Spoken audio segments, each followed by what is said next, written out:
الحمد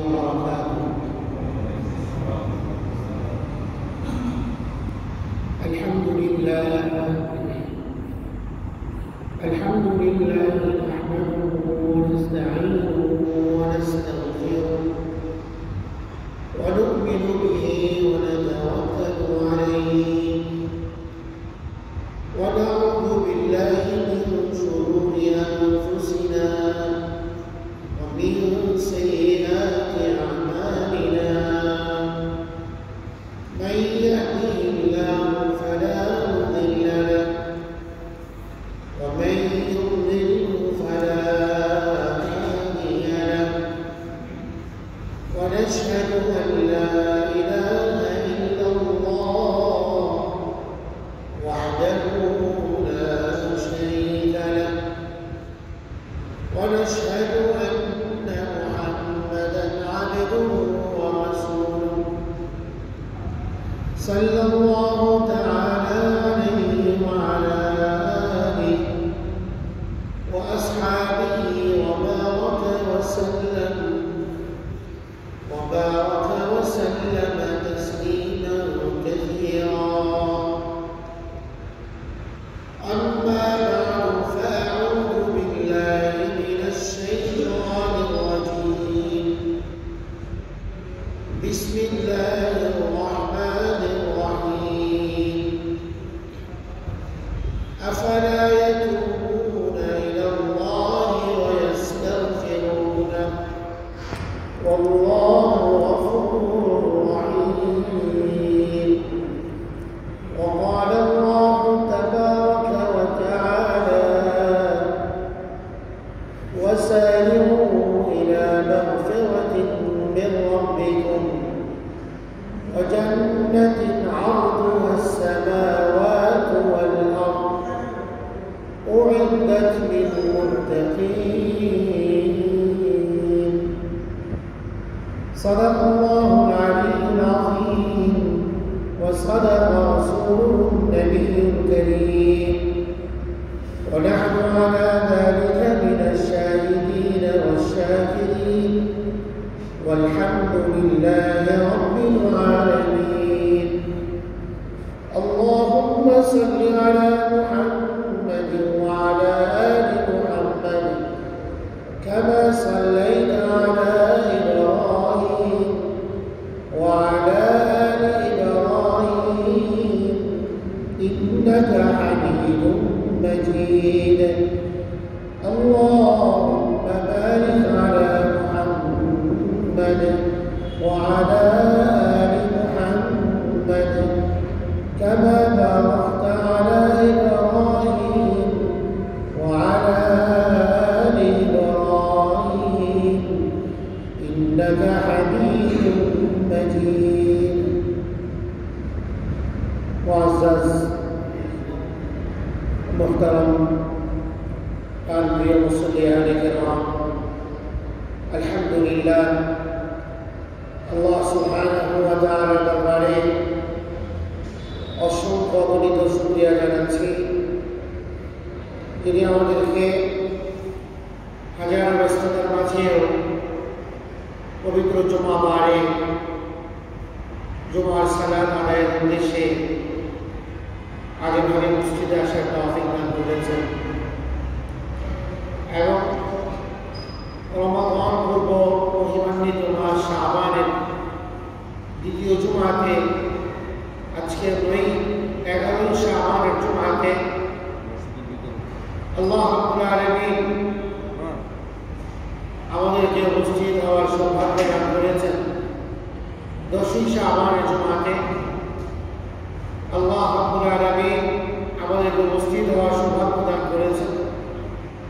এজন্য আল্লাহ সুবহানাহু ওয়া তাআলার দরবারে অন্তরের অন্তঃস্থল থেকে শুকরিয়া আদায় করছি, আলহামদুলিল্লাহ। আজকের দিনটি দুই দিক থেকে গুরুত্বপূর্ণ। একটি দিক তো হলো শাবান মাসের জুমার দিন হিসেবে আজকের দিনটি মুসলমানদের জন্য একটি গুরুত্বপূর্ণ দিন। সপ্তাহের শ্রেষ্ঠ দিন জুমার দিন। হাদিসে জনাব রাসূল করিম সাল্লাল্লাহু আলাইহি ওয়াসাল্লাম এই কথা বলেছেন, ইন্না মিন আফদালি আইয়ামিকুম ইয়াউমাল জুমআহ, তোমাদের দিবসগুলোর মধ্যে শ্রেষ্ঠ দিন হচ্ছে জুমার দিন। মুসলমানদের জন্য, ইমানদারদের জন্য সপ্তাহের দিনগুলোর মধ্যে জুমার দিন হচ্ছে শ্রেষ্ঠ দিন। শ্রেষ্ঠ দিন হিসেবে আমাদের কাছে আজকের দিনটি অত্যন্ত গুরুত্বপূর্ণ। জুমার দিন বড় এই দিনটির আবহাওয়াটাই ভিন্ন। সপ্তাহের অন্যান্য দিন সমূহ থেকে, দিনগুলো থেকে জুমার দিনের ভাবগাম্ভীর্যতা, পবিত্রতা, জুমার দিনের মানুষের ইবাদত বন্দেগীর দিকে তাদের আগ্রহ, জুমার দিকে আসা, জুমার নামাজে শরীক হওয়া, জুমার নামাজ সম্পাদন করা, যেখানে জুমার নামাজে আসতে বাসা থেকে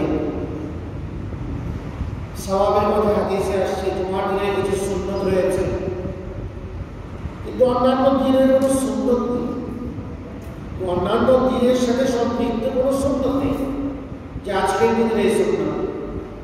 কিন্তু জুমার দিনের বিশেষ কিছু সুন্নত রয়েছে, পালনীয় সুন্নত রয়েছে, যেগুলো রাসূল করিম সাল্লাল্লাহু আলাইহি ওয়াসাল্লাম পালন করতেন এবং উম্মাহকে উৎসাহিত করেছেন এই সুন্নতগুলো পালনের ব্যাপারে। জুমার দিন পরিষ্কার পরিচ্ছন্নতার সাথে গোসল করা, এর আগে গোসল করা, ওযুর সাথে মিসওয়াক করা, এটা এক নম্বর সুন্নত। দ্বিতীয় নম্বর সুন্নত হল জুমার দিন আযানের অপেক্ষায় না থেকে সময় হওয়ার সাথে সাথে জুমা মসজিদে চলে আসে এবং সম্ভব হলে পায়ে হেঁটে মসজিদে আসে, সবার আগে মসজিদে আসে। এক হাদিস নবী করিম সাল্লাল্লাহু আলাইহি ওয়াসাল্লাম আমাদেরকে উৎসাহ দেওয়ার জন্য সওয়াবের বর্ণনা দিয়েছেন যে ব্যক্তি সবার আগে মসজিদে আসবে জুমার দিন, সে যেন একটি উট আল্লাহর রাস্তায় দান করার সওয়াব। একটি উট, এটার যত খরচ আছে, এটা কেনার জন্য যা প্রয়োজন হয়, এতগুলো সে সওয়াব পাবে। সবার আগে যেন সে আসে, প্রত্যেকেই যেন এই চিন্তা করে আমি সবার আগে যাব। আর এটা ইসলামের একটা অন্যতম কনসেপ্ট যে আমি সবার আগে মুসলিম হব, আমি সবার আগে তাহাজ্জুদ গুজার হব, আমি সবার আগে মসজিদে আসব, আমি সবার আগে নামাজে আসব, আমি সবার আগে ভালো কাজটি করব, আমি সবার আগে দান করব। এটা ইসলামের অন্যতম একটা দিন। কোরআনে কারীমে ওই কথা আল্লাহ তাআলা বলেছেন। আমাদের নবীজি বলেন, আনা আউয়ালুল মুসলিমিন, আমি সর্বপ্রথম মুসলমান, আমি আল্লাহর সামনে সর্বপ্রথম অনুগত বান্দা। আনা আউয়ালুল মুসলিমিন, আমি আল্লাহর সাথে কাউকে শরীক করিনি, লা শারীকা লাহু, আমি প্রথম মুসলমান। কুলিল্লাহ আ'বুদু মুখলিসান লাহু দীনি, আমি একনিষ্ঠভাবে সর্বপ্রথম আল্লাহর ইবাদত বন্দেগী করি। তো সবার আগে ফার্স্ট হওয়া, এইটাকে আল্লাহ কোরআনে কারীমে সবার আগে যেন থাকে মানুষ মুসলমান। আল্লাহ তাও নিজেও উৎসাহ দিয়েছে, ফাস্তাবিকুল খায়রাত, ভালো কাজে সবার আগে ভালো, কল্যাণময় কাজে, কল্যাণকর কাজে, সওয়াবের কাজে, আখিরাতের সাফল্য অর্জনের কাজে তোমাকে যেন সবার আগে দেখা যায়। ফাস্তাবিকুল খায়রাত সারি'উ ইলা মাগফিরাতিন মির রাব্বিকুম, সূরা আলে ইমরানে আল্লাহ বলেন অগ্রসর হও তোমার রবের দিকে ক্ষমা পাওয়ার জন্য। তো আল্লাহ যদি তোমাকে সবার আগে দেখতে পান যে তুমি ক্ষমা পাওয়ার জন্য সবার আগে অগ্রসর, সবার আগে তুমি এসছো, সারি'উ, প্রতিযোগিতা করতে বলেছে, কারণ প্রতিযোগিতার মধ্যে একজন সবার আগে ফার্স্ট হয়।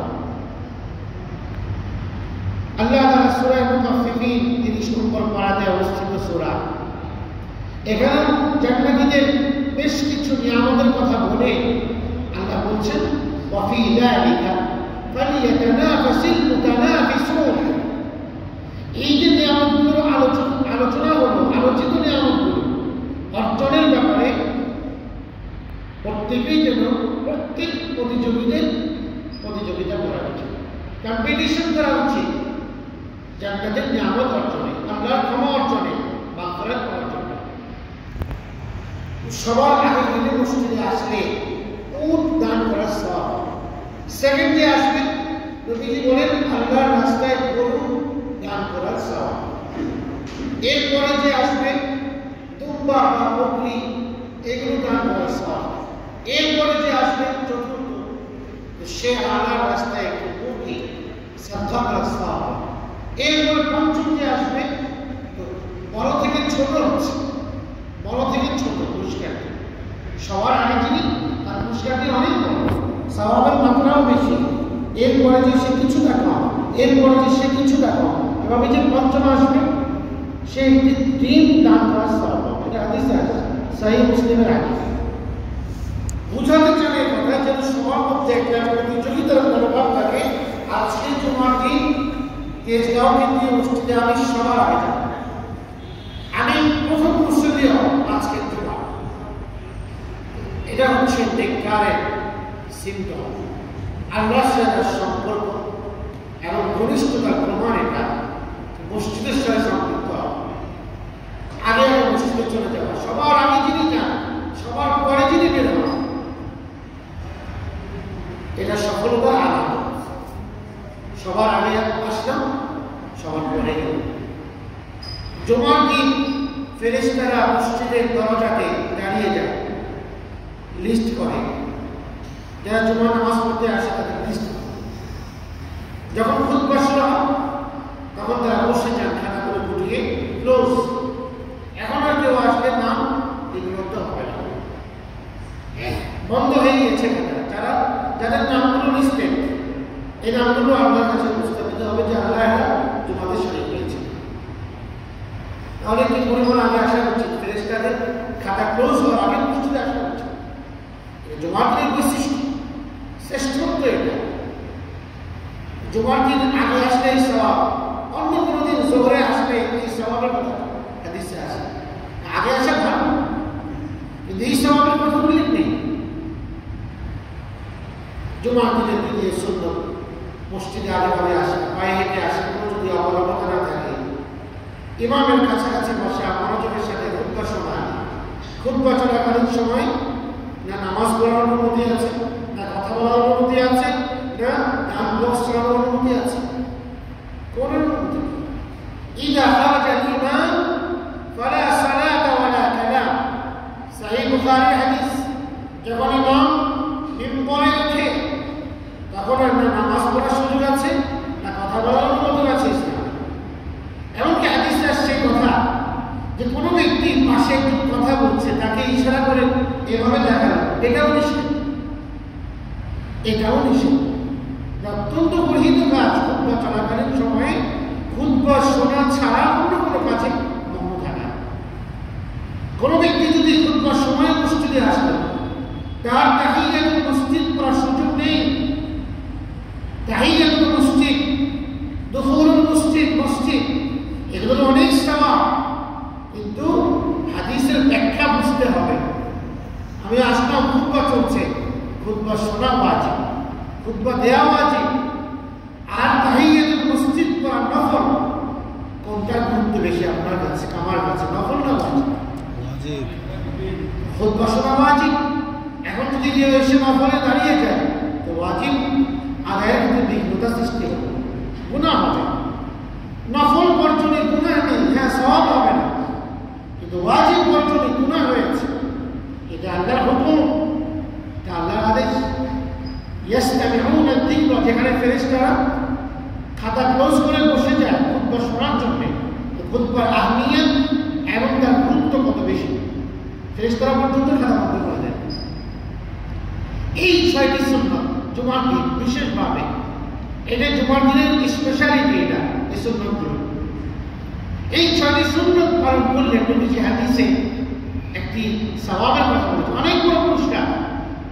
কিন্তু এই ছয়টি সুন্নাত পালন করা খুব সহজ আমাদের জন্য, খুব সহজ। নবীজি বলেন যে ব্যক্তি এই ছয়টি সুন্নাত পালন করবে, প্রতিটি কদমে কদমে 1 বছর বছর নফল রোজা রাখার সওয়াব আল্লাহ তাআলা তাকে দান করেন। সুবহানাল্লাহ। দুই পায়ের দুই কদম মিলিয়ে এক কদম নয়, প্রতিটি পায়ের কদমের হিসাব ভিন্ন। আপনার বাসা থেকে মসজিদে আসতে যদি 20 কদমের প্রয়োজন হয়, তাহলে 20 বছর লাগাতার নফল নামাজ পড়ার জন্য সওয়াব হতো। লাগাতার 20 বছর নফল রোজা রাখলে যে সওয়াব হতো, সেটা আল্লাহ তাআলা আপনার আমলনামায় এই 6টি সুন্নাত পালনের দ্বারা দিয়ে দেবেন। সুবহানাল্লাহ। তাহলে আমলের পরিমাণ কত কম, কিন্তু সওয়াব কত বেশি।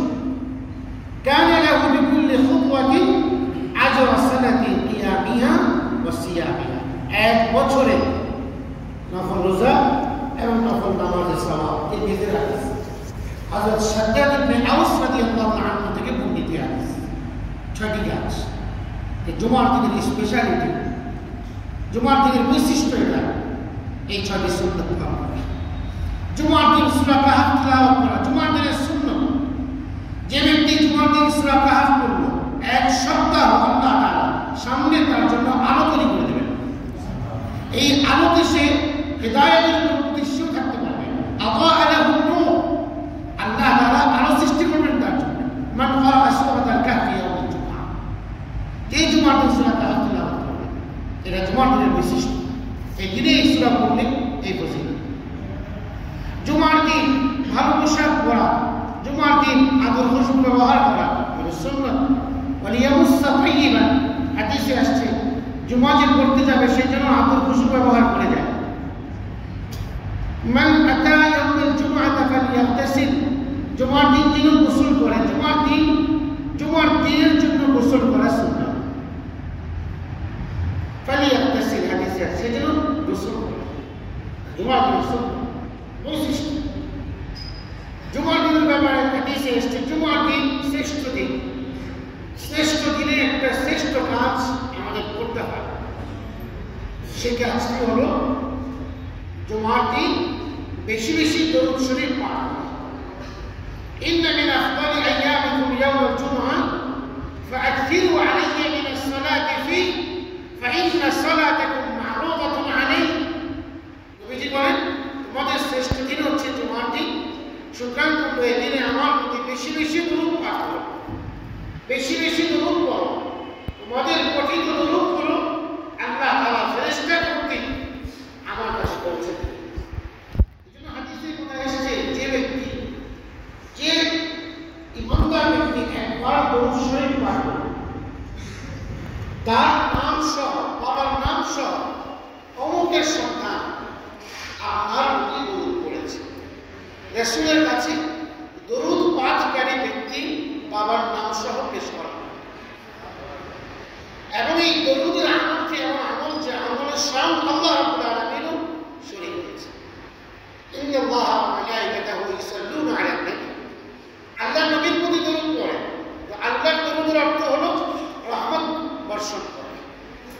ফেরেশতারাও দরুদ পড়ে, তাদের দরুদের অর্থ ভিন্ন।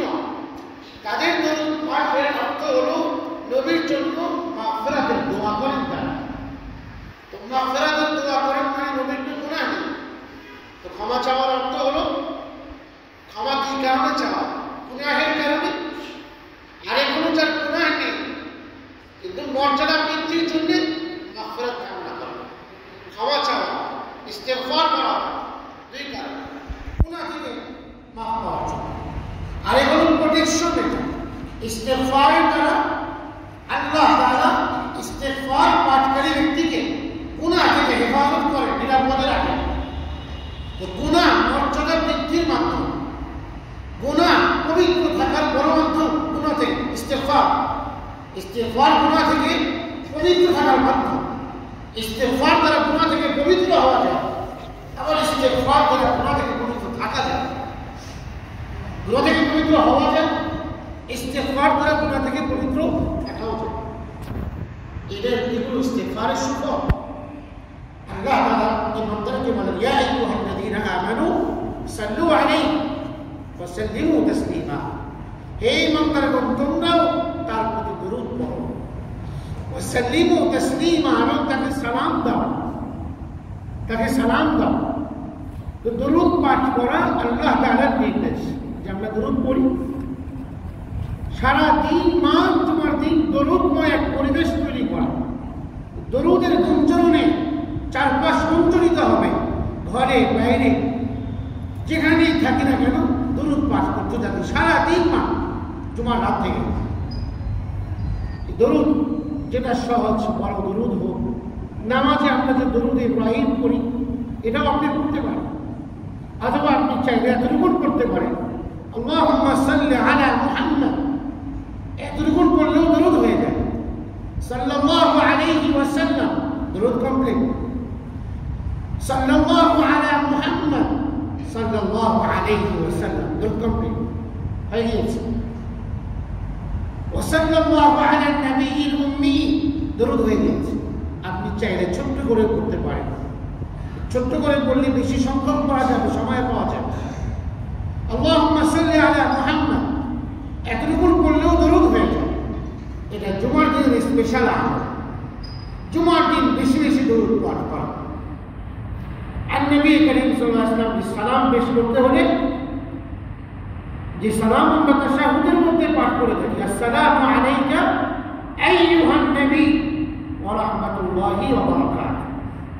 নবীকে যদি আপনি সালাম দিতে চান তো এভাবে সালাম দিবেন যেভাবে আপনি তাশাহুদের মধ্যে পড়ে থাকেন, আসসালামু আলাইকা আইয়ুহান নবী ওয়া রাহমাতুল্লাহি ওয়া বারাকাতুহু। এটা হলো নবী করিম যেভাবে সালাম দেয়া আমাদেরকে আল্লাহ তাআলা শিখিয়েছেন তাশাহুদের মধ্যে, এইভাবে সালাম পেশ করা। তো জুমার দিনের গুরুত্বপূর্ণ আমল দরুদ পাঠ। জুমার দিন আসর থেকে মাগরিব পর্যন্ত দোয়া কবুল হয়। এই সময় দোয়ার মধ্যে ব্যস্ত থাকা, তাওবা ইস্তিগফারের মধ্যে মগ্ন থাকা, এটা জুমার দিনের সুন্নত বৈশিষ্ট্য। এই সমস্ত কারণে জুমার দিনটি মুসলমানদের কাছে একটি তাৎপর্যপূর্ণ দিন, একটি গুরুত্বপূর্ণ দিন। আরেক দিক থেকে আজকের দিনটি স্বাধীনতা দিবস আমাদের, এবং আজকের দিনটি এই দিনেই আমাদের এই 56,000 বর্গ মাইলের এই পবিত্র ভূমির জন্ম হয়েছিল। জেগে ওঠার সময় ছিল মার্চ মাস, স্বাধিকার আন্দোলনের মাস ছিল। স্বাধীনতা ছোট্ট একটি শব্দ, কিন্তু শাব্দিক অর্থে স্বাধীনতা বলে যে অন্যের অধীন নয়, পরাধীন নয়, কিন্তু এর আবেদন অনেক গভীর, এর মর্মও অনেক গভীর। এটা একজন স্বাধীন মানুষের তুলনায় স্বাধীনতার সংগ্রামে যে ব্যক্তি নিয়োজিত, সংগ্রামরত ব্যক্তি, সে ব্যক্তির কাছে আবেদনটা বেশি অনুভব হয় একজন স্বাধীন মানুষের তুলনায়। যে সংগ্রামেরত তার কাছে স্বাধীনতার মর্ম বেশি উপলব্ধি হয়।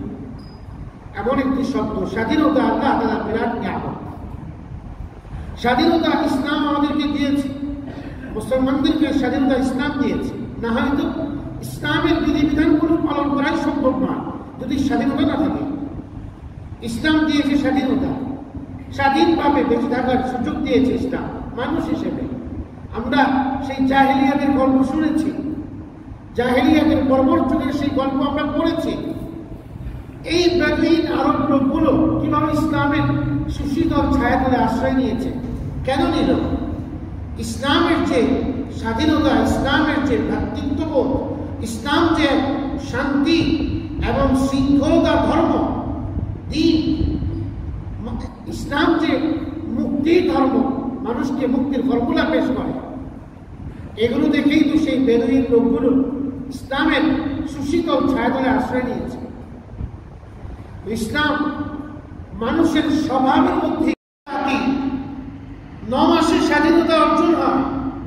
9 মাসে আমরা স্বাধীনতা পেয়েছি, এই লাল সবুজের পতাকা পেয়েছি আমরা। এক পবিত্র ভূমির জন্ম হয়েছে 71-এ, আজকে তার 50 বছর। 50 বছর স্বাধীনতা বিজয়ে বাংলাদেশের অস্তিত্বের। সামান্য 9 মাসে একটা জাতি জালিমদের হাত থেকে, বর্বর বাহিনীর হাত থেকে, তাদের খুন ধর্ষণ থেকে, লুণ্ঠন থেকে, অত্যাচার থেকে, জুলুম থেকে, অবিচার থেকে একটা সুন্দর এবং একটা পবিত্র ভূমি জন্ম, তাদের হাত থেকে আল্লাহ মুক্ত করে এদেশের লক্ষ লক্ষ মানুষ তাদের জীবন দিয়েছে।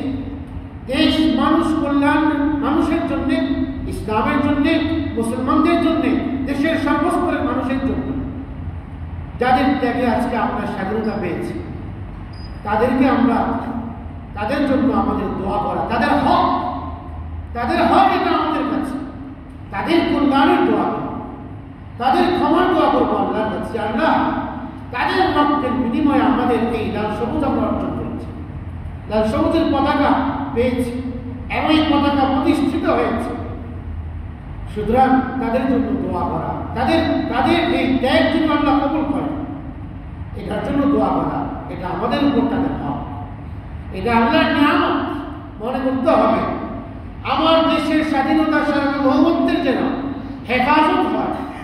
দেশের প্রতিটি নাগরিকের, সচেতন নাগরিকের দায়িত্ব নিজের দেশকে ভালোবাসা, দেশের স্বার্থে কাজ করা, দেশের কল্যাণে কাজ করা, দেশকে ক্ষতির দিকে এগিয়ে না নিয়ে যাওয়া, দেশকে, দেশের মানুষের কল্যাণ কামনা করা, মানুষের জন্য কল্যাণকামী হওয়া, মানুষের উপকারে কাজ করা, এটার মধ্যেই সুখ, ত্যাগের মধ্যে, কোরবানির মধ্যে, সাহাবায়ে কেরামের মধ্যে এই বৈশিষ্ট্য ছিল।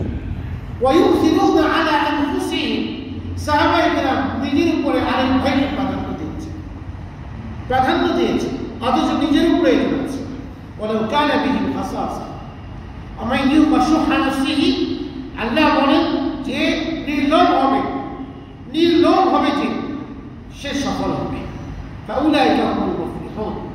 আজকে আমাদের বিশৃঙ্খলা হোক বা আমাদের অবনতি হোক বা আমাদের অনুন্নতি হোক, মূল কারণ আমাদের নিজের স্বার্থ, আমাদের নিজের লোভ, এগুলো সংকলন করে অন্যের জন্য কল্যাণকামী হলে এই স্বাধীনতা কাজে লাগে। যাদের থেকে পেয়েছি তাদের জন্য দোয়া করি, আর নিজেকে রাসূল করিম সাল্লাল্লাহু আলাইহি ওয়াসাল্লাম দেশটিকে পরিমাণ ভালোবাসে, এটা নৈতিকতার দাবি, এটা ঈমানের অনুষঙ্গ। নবী সাল্লাল্লাহু আলাইহি ওয়াসাল্লাম মক্কা মুকাররমা থেকে হিজরত করে যাচ্ছেন আর বারবার পেছন তাকাচ্ছেন, মাতৃভূমির ভিতরে এক মায়া ভেতরে কাজ করছিল এবং বলছেন মক্কা ভূমিকে উদ্দেশ্য করে, যদি আজকে আল্লাহর কসম, আল্লাহর শপথ, যদি আজকে আমাকে এখান থেকে বের না করা হতো, মা ফরিজতু, আমি এখান থেকে বের হতাম না। মাতৃভূমির প্রতি তার কি পরিমাণ ভালোবাসা, শ্রদ্ধা এবং টান। মদিনা মুনাওয়ারাতে হিজরত করে যাওয়ার পরে কোনো কারণে সফরে যদি মদিনার বাইরে যেতেন তো মদিনার জন্য তার প্রাণ কাঁপত। এবং এসে রাসূলুল্লাহ সাল্লাল্লাহু আলাইহি ওয়াসাল্লামের হাদিস থেকে বোঝা যায়, উহুদ পাহাড় যারা গিয়েছেন দেখেছেন, মদিনার খুব কাছেই মসজিদে নববী, দেখা যায় মসজিদে নববী থেকে উহুদ পাহাড়। এই পাহাড়টাকে আল্লাহ রাসূল অনেক ভালোবাসতেন। বলতেন এই কথা যে উহুদ আমাদেরকে ভালোবাসে, আমরা উহুদকে ভালোবাসি। এটা এই জায়গার প্রতি টান, মদিনার প্রতি টান, ভূমির প্রতি টান, অঞ্চলের প্রতি টান, এটা রাসূলের শিক্ষা আদর্শ যে দেশের জন্য মায়া কাজ করে, দেশের কল্যাণে কাজ করা এবং স্বাধীনতাকে অক্ষুণ্ণ রাখার জন্য চৌকস থাকা। যারা হাদিসে আসছে দেশের মুসলিম রাষ্ট্রের ভৌগোলিক সীমারেখাগুলোকে যারা ওখানে পাহাড়দারি করে, তাদের ব্যাপারে একটি হাদিসে সুসংবাদ আসছে। নবী সাল্লাল্লাহু আলাইহি ওয়াসাল্লাম বলেন, তাদের ইন্তেকালের পরেও, মানুষের মারা যাওয়ার পরে আমলের সওয়াব প্রাপ্তি দরজা বন্ধ হয়ে যায়। কিন্তু যারা ইসলাম, মুসলমানদের রাষ্ট্রের স্বার্থে যারা ভৌগোলিক সীমারেখাকে পাহারা দেয় এবং সেখানে মারা যায়, যেন অমুসলিম শক্তি মুসলমানদের উপর আক্রমণ করতে না পারে, মুসলমানদের রাষ্ট্রের ক্ষতি করতে না পারে, মুসলমানদের রাষ্ট্রে বিশৃঙ্খলার দাবানল চালিয়ে রাখতে পারে, পাহারাদারি করে সেখানে। এরা ইন্তেকালের পরেও তাদের এই আমলের সওয়াব চলমান থাকে। এবং হাদিসে আসছে, ও আমিন আমিনাল ফাজাই, কিয়ামতের দিন এই সকল লোকেরা যারা পাহারাদারি করল, কিয়ামতের ভীতিকর প্রিয়কর অবস্থা থেকে আল্লাহ এদেরকে মুক্তি দান করবে। অন্য হাদিসে রাসূল করিম সাল্লাল্লাহু আলাইহি ওয়াসাল্লাম বলেছেন যে তিন কোয়ালিটির চোখকে জাহান্নামের আগুন স্পর্শ করবে। এর মধ্যে এক কোয়ালিটির চোখ হলো যে চোখ হারাম জিনিস দেখা থেকে বিরত থাকে, পবিত্র জিনিস দেখে, চোখের পবিত্রতা, লাজুকতা, শালীনতাকে ঠিক রাখে। এই চোখ ওয়ালা ব্যক্তিকে আল্লাহ কিয়ামতের দিন জাহান্নামী করে লাঞ্ছন করবেন। যার চোখ হারাম নিষিদ্ধ জিনিস দেখা থেকে বিরত থাকে। আজকে আমাদের চোখগুলো অপবিত্র হয়ে গিয়েছে, ফলে আমরা হারাম জিনিস দেখে অভ্যস্ত। আর এখন তো আমাদের হাতের মধ্যেই সব কিছু। হারাম জিনিস দেখার জন্য আর বাইরে যেতে হয় না, দূরেও যেতে হয় না। আমার হাতেই থাকে 24 ঘন্টা, 24 আওয়ার্স আমার হাতেই থাকে। আমি চাইলে দেখতে পারি আর চোখের পবিত্রতাকে পূর্ণ করতে পারি। এরপরেও আল্লাহর যে বান্দারা, নেক বান্দারা আল্লাহর ভয়ে গুনাহ থেকে বাঁচে, চোখকে হেফাজত করে, সংরক্ষণ করে, নিরাপদে রাখে, পবিত্র রাখে, এর চোখকে আল্লাহ তাআলা এদেরকে আল্লাহ জান্নাতি করবেন, জান্নাত করবেন। দ্বিতীয় কোয়ালিটি হচ্ছে ওই চোখ, যে চোখ দিয়ে আল্লাহর ভয়ে পানি বের হয়, আল্লাহর ভয়ে চোখ দিয়ে পানি বের হয়, এরকম চোখের অধিকারী ব্যক্তিকে জাহান্নামের আগুন স্পর্শ করবে। আইনুন বাকাত মিন খাশিয়াতিল্লাহ, আল্লাহর ভয়ে যে চোখ দিয়ে পানি বের হয়, তো আল্লাহর ভয়ে কাঁদতে পারা সৌভাগ্যের বিষয়। এজন্য এক হাদিসে রাসূল করিম সাল্লাল্লাহু আলাইহি ওয়াসাল্লাম বলেছেন, মান ইশআরা জিলদুল আবদ মিন খাশিয়াতিল্লাহ, মুমিন বান্দার আল্লাহর ভয়ে যখন আল্লাহর কথা স্মরণ হয়, তো আল্লাহর ভয়ে যখন তার প্রসঙ্গ দাঁড়িয়ে যায়, ওই অবস্থাতে তাহাদাত আনহু খাতায়া, তার গুনাহগুলো এভাবে ঝরতে থাকে। কামা তাহাদু আনি শাজারাতিল বানিয়া ওয়ারাকুহা, যেমন একটি পুরনো গাছ থেকে তার পাতাগুলো যেভাবে ঝরে যায়, এই ব্যক্তির গুনাহগুলো তার জীবন থেকে এভাবে ঝরে যায়। আল্লাহর ভয়ে প্রসঙ্গ দাঁড়িয়ে গেলে এই ঘটনা। আর এক হাদিসে নবীজি বলেন যে ব্যক্তি আল্লাহর ভয়ে চোখ দিয়ে পানি বের করে, সুম্মা ইউসিবু শাইআন মিন হাক্কি ওয়াজহিহি, অতঃপর সেই পানির উষ্ণতা তার চেহারায়, তার গালের মধ্যে স্পর্শিত, এই ব্যক্তিকে ইল্লা হারামাল্লাহু আলাইহিল জান্নাহ, আল্লাহ তাআলা এরকম ব্যক্তির জন্য জাহান্নামকে হারাম করে দিবেন। এই শুধু এক ফোঁটা মিসলা রাসিল দুবা, মাছির মাথা পরিমাণ পানি বেরোচ্ছে, বেশি না, সামান্য, কিন্তু সেটাও আল্লাহর ভয়, আল্লাহর ভয়। আর এটা গড়িয়ে পড়েছে, তো পানি তো উষ্ণ হয়, চোখের পানি অশ্রু সেটা গায়ের মধ্যে স্পর্শিত হয়েছে। আল্লাহ এতটুকু কারণে বলেন যে জাহান্নাম থেকে মুক্তি দান, যদি সে অন্যান্য গুনাহ থেকেও বেঁচে থাকে, তো আল্লাহকে ভয় করার কত মর্যাদা। এক ব্যক্তি ইসলাম যুগের বনি ইসরায়েলের এক ব্যক্তি অনেক গুনাহ করেছে, মৃত্যুর আগে সন্তানদেরকে বলেছে যে আমি মারা যাওয়ার পরে আমাকে ছাই বানিয়ে দেবে, অর্ধেক জলস্থলে অর্ধেক পানিতে ভাসিয়ে দিবে, আল্লাহ আমাকে ধরতে পারবেন না। অত মানুষ ছিল, এমন একটা সিদ্ধান্ত সন্তানদেরকে ওসিয়ত করে গেল, যে কারণে সন্তানটা তখন তার ইন্তেকালের পরে সেম কাজ করলো। হাদিসে আসছে আল্লাহ তাআলা আমার আল্লাহ সমুদ্রকে আল্লাহ আদেশ করলো সব জমা করো, তার ছাই ভস্ম হয়ে যাওয়া ছাইগুলো। ও আমার বারবা, এমন বনস্থলকে আল্লাহ তাআলা বললেন সব জমা করো, যেমন আমার সব জমা করলো, তাকে আল্লাহ জীবন দান করলেন। এরপরে বললেন বিমা ফাআলতা হাকাযা, কেন এমন সিদ্ধান্ত নিয়েছো তুমি? তো লোকটা বললো যে আল্লাহ, আমি জানি আপনি আমাকে ধরলে আর ছাড়বেন না, কঠিন শাস্তি হবে, আমি এত নাফরমানি করেছি, কিন্তু আমি মিন খাশিয়াতিকা ইয়া রাব, শুধুমাত্র আপনার ভয়ে আমি কাজটি করেছি, এই অজ্ঞতাপূর্ণ কাজ করেছি। আল্লাহ বলেন ঠিক আছে, যাও তোমাকে ক্ষমা করে দিচ্ছি। সুবহানাল্লাহ। এখন কেন শুধু আল্লাহর ভয়ে করেছি, কাজটা সঠিক হয়নি, অজ্ঞতা প্রসূত কাজ, এটা একটা মূর্খ মানুষের মতো কাজ করেছে, কিন্তু আল্লাহর ভয়ে করেছে, এতটুকু, এর কারণে আল্লাহ মাফ করে দিয়েছে। এই চোখটা কত দামি, এই চোখটা আল্লাহর ভয়ে কাজ। আরেক ধরনের চোখ হচ্ছে মুসলমানদের রাষ্ট্রের ভৌগোলিক সীমারেখা যারা হেফাজত করে, এখানে পাহারাদারি করে, মুসলমানদেরকে বাঁচানোর জন্য, মুসলিম রাষ্ট্রকে বাঁচানোর জন্য, ইসলামী রাষ্ট্রকে বাঁচানোর জন্য, মুসলমানদের জান মালকে, ইজ্জত আবরুকে, সম্ভ্রমকে, সতীত্বকে নিরাপদ রাখবার জন্য যারা এখানে পাহারাদারি করে, তাদের এই চোখগুলোকে আল্লাহ তাআলা জাহান্নামের আগুনে স্পর্শ হতে দেবেন না। স্বাধীনতা বিরাট নিয়ামত, এটা আল্লাহর তরফ থেকে আসে। এই জন্যই স্বাধীনতার বিরোধী, পরাধীনতার বা গোলামীর জীবন এটাকে আমরা গ্রহণ করতে পারি না। কারণ আল্লাহ তাআলা এই একটা মাথা আমাদেরকে দিয়েছেন শুধুমাত্র আল্লাহর সঙ্গে নেওয়ার জন্য, যে কারণে মুসলমান স্বাধীনতা কামী, মুক্তি কামী। আর ইসলাম এমন এক ধর্ম যে এই মুক্তির বার্তা নিয়ে আসে। পৃথিবীতে বহু মানুষ মুক্তির ফর্মুলা দিয়েছে, কিন্তু কিছুদিন পরে তারাই প্রদর্শনে বসে গিয়েছে। কিন্তু ইসলামের অবস্থাটা হচ্ছে রাসূল কারীম যখন ইন্তিকাল করলেন তখন সবাই হতাশায় পড়ে গেল, কি হবে আমাদের।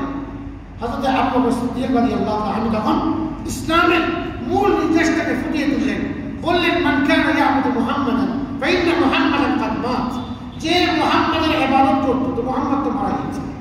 প্রত্যেক রাসূলের ওই দুনিয়া থেকে চলে যাবে এক সময়।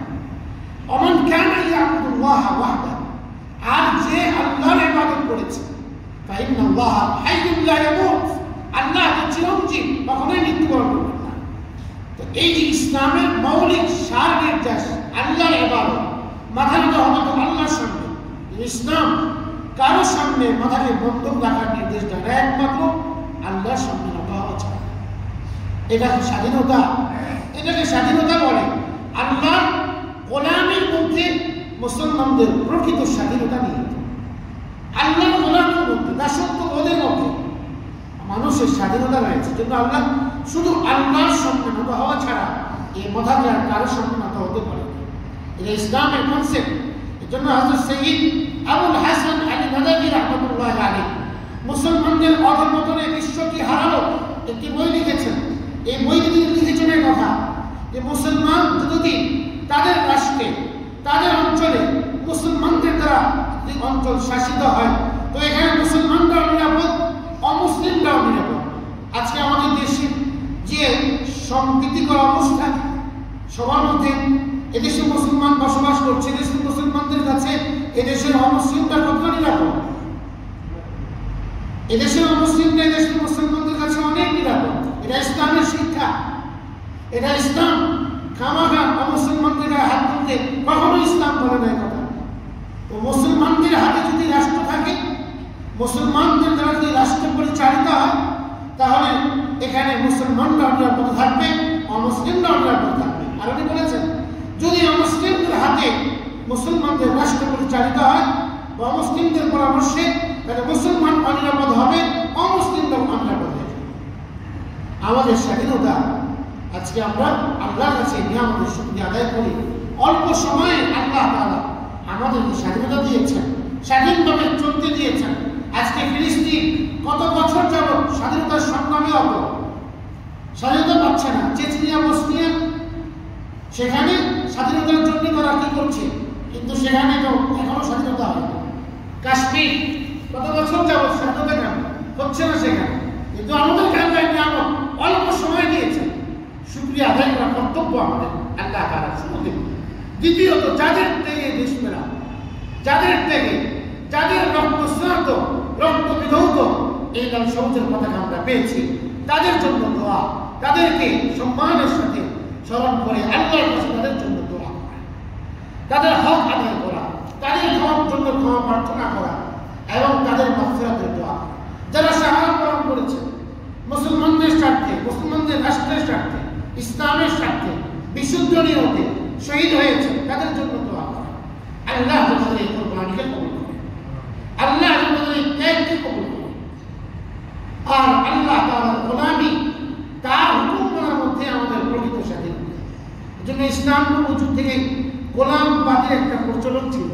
ইসলাম আসার পরে ইসলাম বলেছে, কথা রাসূল ঘোষণা দিয়েছেন, যে ব্যক্তি তার গোলামকে স্বাধীন করে দিল, আল্লাহ তাকে জাহান্নামের আগুন থেকে স্বাধীন করে দিল। সুবহানাল্লাহ। ইসলামের কনসেপ্টটাই হলো গোলামি নয়, স্বাধীনতা। স্বাধীনতা, কিন্তু ইসলাম সে অবাধ রাখে না।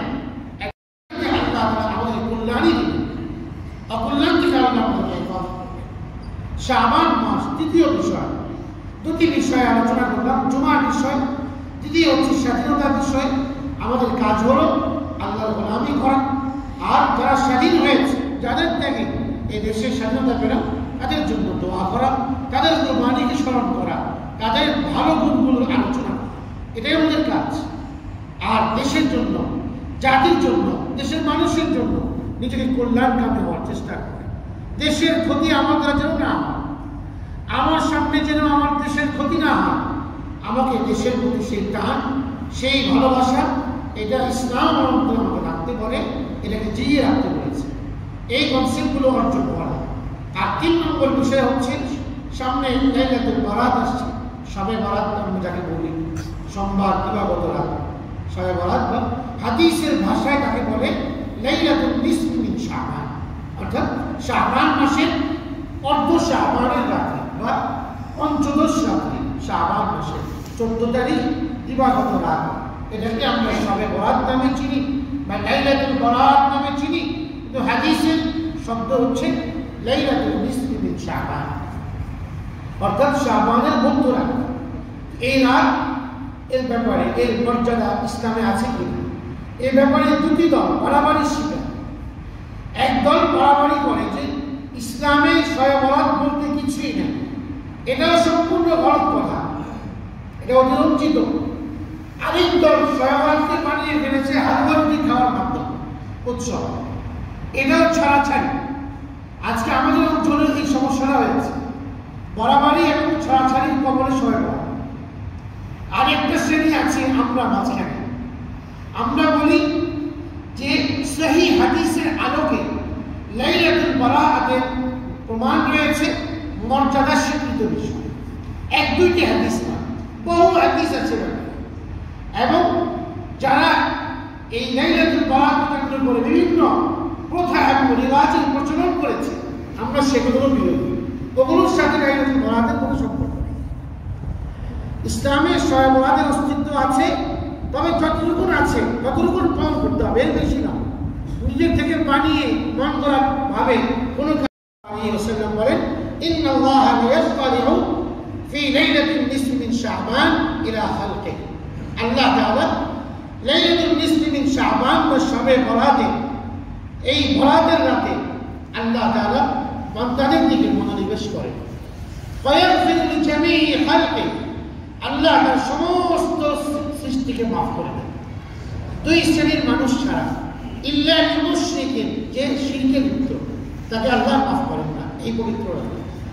ও মুশাহিদ, এবং যে ব্যক্তি অন্তরে আরেক ভাইয়ের প্রতি বিদ্বেষ রাখে, জিজ্ঞাসা রাখে, হিংসা রাখে, তাকেও আল্লাহ মাফ করেন না।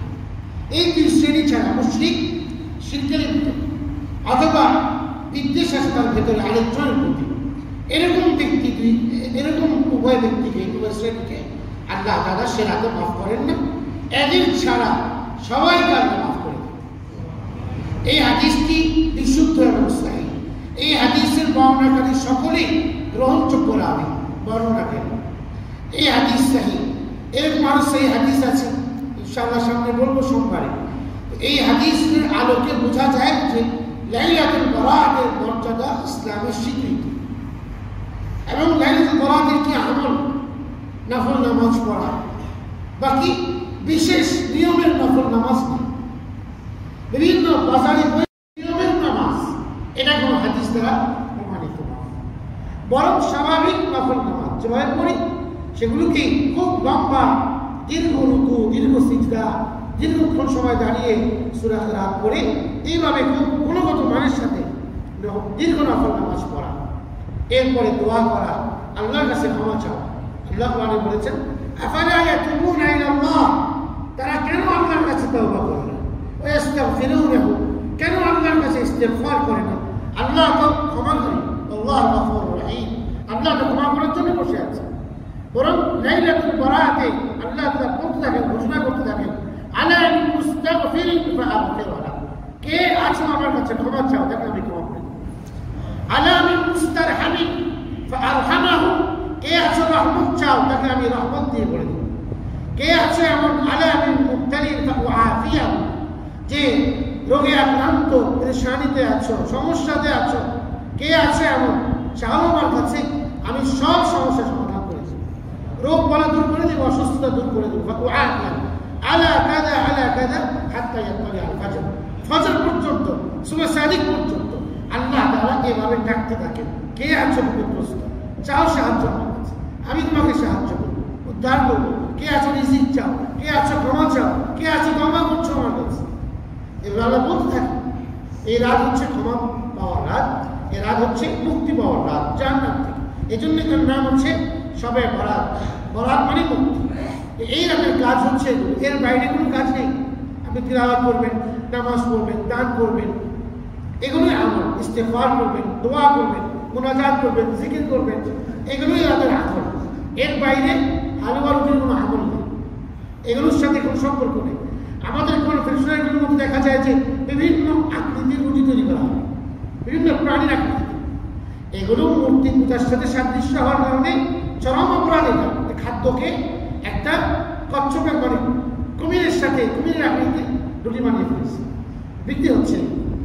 যে প্রাণীটা হারাম, এমন একটা হারাম প্রাণীর আকৃতি দিয়ে একটা রুটি তৈরি করা, খাদ্য তৈরি করা, এটা কেমন? এগুলো বিক্রি হচ্ছে, এটা নিষেধ, এমন কাজ করা ঠিক না। এগুলোর সাথে সম্পর্ক নাই, আতশবাজির সাথে সম্পর্ক নাই, এগুলো গুনাহ। মানুষের জীবন বিপন্ন হয় আতশবাজিতে, অসুস্থ মানুষ ঘুমোতে পারছে না, এগুলো আওয়াজের কারণে। এগুলো হচ্ছে বর্জনীয় কাজ। সবে বরাত উপলক্ষে এই সমস্ত কাজগুলো নাই। মসজিদে আলোকসজ্জা করে অনেক জায়গাতে, এগুলো ঠিক নয়। মসজিদে তাবারুক বিতরণ হয়, এগুলোও ঠিক নয়। বরং লাইলাতুল বরাতটা হচ্ছে নিজে নিজে একাকী আমল করার বিষয়। আপনার বাসায় পরিবেশ নেই, আপনি মসজিদে এসে নিজের মতো করে আমল করতে থাকেন, এটা সহায়তাতে, এটা শিখত। কিন্তু সম্মিলিতভাবে একসাথে বসে আমল, এগুলো হাদিস দ্বারা প্রমাণিত। এই জন্য আমরা মসজিদে আসবো, নিজে আমল করবো। আবার অনেকে এত নফল করে, ফজরে আমি ঘুম পাই, কিন্তু ফজর মিস হয়ে গেল, লাভ হলো কি? ফরজ মিস হয়ে গেল।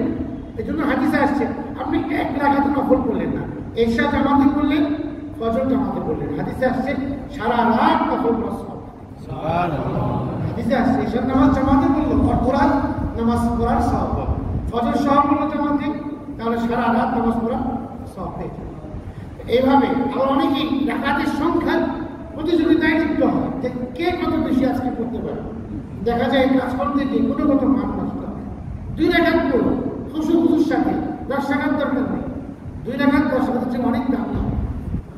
এইভাবে আমল করি ইনশাআল্লাহ, তাহলে আমরা আমল সুন্দর হলে, সঠিক হলে আল্লাহর কাছে আমরা এগুলো যথেষ্ট পরিমাণ প্রতিদান করে তাআলা সওয়াব আমাদেরকে দান করুন। আল্লাহ আমাদের সকলকে তৌফিক দান করুন। ওয়া আখিরু দাওয়ানা আলহামদুলিল্লাহি রাব্বিল আলামিন।